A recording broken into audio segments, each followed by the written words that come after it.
तो hello guys, welcome back to the channel. आज की वीडियो आपके लिए काफ़ी यूजफुल होने वाली है। आज हम ई कॉमर्स के लिए एक प्रोडक्ट शोकेस की ग्राफिक डिज़ाइन करने वाले हैं।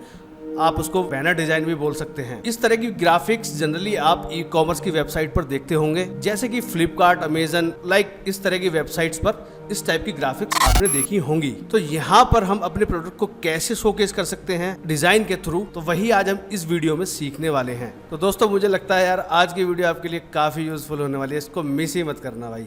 तो यहाँ पर मैंने ये डॉक्यूमेंट का साइज़ ले लिया है। तो अब हम यहाँ पर अपने प्रोडक्ट की इमेज लेकर आ जाते हैं। तो इमेज तो हमारे पास आ गई है, लेकिन अब इसकी हमें पोजीशनिंग उस तरीके से करनी है जो कि ये दिखने में काफ़ी कूल और अट्रैक्टिव लगे। तो यहाँ पर मैं अपने इमेज को ऊपर रख रहा हूँ, इस वाली इमेज को ऊपर रख रहा हूँ और ये वाली इमेज को मैं यहाँ पर लेकर आ जाऊँगा और इसको थोड़ा हम बड़ा कर देंगे, ठीक है, इस तरह से। और इसको मैं ऊपर रखूँगा और ये थोड़ा सा मैं छोटा रखूँगा इसको। तो ये पोजीशन मुझे अब यहाँ पर सही लग रही है। अब मैं क्या कर रहा हूँ कि ऊपर वाली इमेज को यहाँ पर रेडियल ये फील्ड ब्लर में दे रहा हूँ, जो कि एक आपको एक फील्ड डेप्थ ऑफ फील्ड इसके अंदर दिखाई देगा और ये हमारी इमेज फोकस में रहेगी, जो कि दिखने में काफ़ी सही लग रही है यहाँ पर। तो अब मैं यहाँ पर एक बैकग्राउंड बना रहा हूँ, ले रहा हूँ लेयर लेकर, ये शेप लेयर लेकर यहाँ से मैं कलर जो लूँगा वो अपने इन बर्ड्स के कलर का कुछ बैकग्राउंड कलर लूँगा। बहुत लाइट कलर हम लेंगे, बहुत ही सिंपलिस्टिक और बढ़िया हम बैनर यहाँ बनाएंगे। तो ये बैकग्राउंड मुझे अब सही लग रहा है। अब यहाँ पर अपना हम टेक्स्ट ऐड करेंगे, कंफर्ट। तो अब मैं यहाँ सेकंड टेक्स्ट ऐड कर रहा हूँ, ईयरबड्स। तो अभी हम इस टेक्स्ट को यहाँ कर लेते हैं। अभी जो टेक्स्ट मैं यूज़ कर रहा हूँ एक्स्ट्रा, ये आप देख रहे हैं लाइट है और ये मीडियम टेक्स्ट है। तो यहाँ पर मैं टेक्स्ट का वेरिएशन रख रहा हूँ और इसको हम बड़ा कर लेते हैं टेक्स्ट को। तो यहाँ कंफर्ट को मैं थोड़ा छोटा रखूँगा और ईयर जो मेन हमारा टेक्स्ट है उसको हम बड़ा रखेंगे। अब इसकी जो स्पेसिफिकेशंस हैं इस बर्ड्स की, तो यहाँ हम वो टेक्स्ट ले आए हैं और आप देख रहे हैं कि मैंने यहाँ पर ऑलरेडी जो टेक्स्ट है वो कहीं पर बोल्ड किया हुआ है, कहीं पर उसको मैंने लाइट किया हुआ है। तो इस तरह की वेरिएशन में आप टेक्स्ट यहाँ पर लिख सकते हैं, जो कि देखने में काफ़ी कूल लगेगा। तो अब ये पॉइंट्स हम यहाँ लिखने वाले हैं। तो मैं यहाँ पर एडजस्ट कर रहा हूँ, मैं इसको हॉरिजॉन्टली यहाँ प्लेस करूँगा 1 बाई 1। तो इस तरह से पोजीशन में मैं यहाँ पर ये पॉइंट्स यूज़ करूँगा। तो अब यहाँ मैं आइकन ऐड कर रहा हूँ, जो कि इसको और मोर अट्रैक्टिव बनाएंगे, जो कि मैंने इस वेबसाइट से यहाँ से ये आइकन लिए हैं, जो कि आप यहाँ डाउनलोड कर सकते हैं, इनको यूज़ कर सकते हैं। तो आप देख रहे हैं मैं हर किसी के लिए यहाँ पर आइकन, अलग आइकन यूज़ कर रहा हूँ, जो कि यूज़र एक्सपीरियंस के लिए काफ़ी बढ़िया चीज़ है, जो कि जल्दी से वो इस चीज़ से रिलेट कर पाता है। तो आप भी अपने डिज़ाइन में पॉइंट्स में, स्पेशली पॉइंट्स में आप इन तरह के आइकन्स, अलग अलग डिफरेंट आइकन यूज़ कर सकते हैं, जिससे डिज़ाइन और भी अच्छा लगने लग जाएगा। तो जैसा कि आप देख रहे हैं कितने सिंपल तरीके से हमने पॉइंट्स लिख लिए हैं। जितना सिंपलिस्टिक आप डिज़ाइन बनाओगे उतना देखिए अच्छा लगेगा। मैंने यहाँ पर एक सिंपल लाइन ऐड की है, तो इसमें पार्टीशन वो आपको देख रहे हैं कितना ब्यूटीफुल यहाँ पर लग रहा है वो। तो जितना सिंपल डिज़ाइन आप बना सकते हो, जितना मिनिमल से बना सकते हो, उतना डिज़ाइन काफ़ी अच्छा डिज़ाइन लगेगा। तो यहाँ लाइंस को मैं ऐड कर रहा हूँ, तो आप उससे रिलेट कर पा रहे हैं कि ये 2 पार्टीशन में हमने 4 पॉइंट्स यहाँ दिए हैं, जो कि दिखने में काफ़ी सही लग रहे हैं। तो अभी ये काफ़ी अच्छे से हम यहाँ सेट हो चुके हैं। तो अब हम यहाँ पर अपने प्राइस टैग यहाँ डालेंगे। इस तरह से मैं एक बॉक्स ले रहा हूँ, राउंडेड बॉक्स, और इसकी मैं कॉर्नर्स को राउंड कर देता हूँ। तो आप देख रहे हैं कि एक सिंपल ये राउंडेड बॉक्स यहाँ बन चुका है। तो यहाँ पर मैं कंट्रोल J करके इसकी एक कॉपी बना लेता हूँ और यहाँ से कलर पिकर से मैं इसका कलर चेंज कर दूँगा। और यहाँ जो आउटलाइन है, मैं यहाँ पर वो आउटलाइन हटा रहा हूँ। तो और पॉइंट्स ये मैं आगे का डिलीट कर दूँगा। तो आप ये शेप देख रहे हैं, लाइन बन जाएगी और इसको मैं सिंपली यहाँ से पॉइंट्स को ड्रैग करूँगा। तो आप यहाँ देख रहे हैं कि 2 कलर में यहाँ पर ये बॉक्स स्प्लिट हो चुका है। एक तरफ वाइट है और एक तरफ हमारा ये दूसरा कलर है। तो मैं सिंपल यहाँ इसके भी आउटलाइन को मैं सिंपली ये कलर कर दूँगा। अब हम यहाँ पर प्राइस टेक्स्ट लिख देंगे और इसको भी मैं सेम ये कलर कर रहा हूँ और इसको मैं रेगुलर ये यहाँ से यूज़ करूँगा इस तरह से। और इसके बराबर में मैं यहाँ पर वैल्यू अमाउंट डाल दूँगा।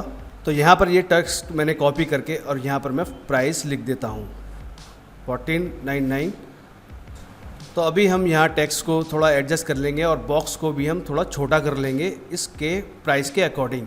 तो मैं यहाँ पर रुपीज़ का एक साइन डाल रहा हूँ, इंडियन रुपीज़ का, जो कि एक सिंबल देखने में काफ़ी वो भी अच्छा लगता है। आप अपने प्राइस टैगिंग में आप ये यूज़ कर सकते हो आइकन। तो इसका मैं कलर वाइट कर रहा हूँ यहाँ पर। तो ये देख रहे हैं आप कितना सही ये लग रहा है यहाँ पर। तो ये हमारा अभी सब कुछ सेट हो चुका है। अब हम इसकी बैकग्राउंड बनाने वाले हैं। तो बैकग्राउंड में हम यहाँ पर 2 सर्कल लेकर इसको स्केल कर लेंगे। तो इस तरह से मैंने 2 सर्कल लेकर अब इसको मैं ब्लेंडिंग मोड दे दूँगा। तो आप देख रहे हैं कि एक सर्कल्स इसके अंदर ऐड हो चुके हैं। तो यहाँ पर हम अपने ही बैकग्राउंड का कलर इसके अंदर हम फिल कर रहे हैं, जो कि जब हम इसको अपने फ़ोटोशॉप में डिज़ाइन में लेकर जाएंगे तो ये उसके साथ ब्लेंड हो जाएगा। तो यहाँ पर Ctrl+V पेस्ट करके स्मार्ट ऑब्जेक्ट में हमने ये इफ़ेक्ट लेकर आ गए हैं और इसको हम स्मार्टली प्लेस करेंगे। तो यहाँ पर मैं इसकी एक और कॉपी लेकर ये इस तरह से इफ़ेक्ट को ऊपर लगा रहा हूँ।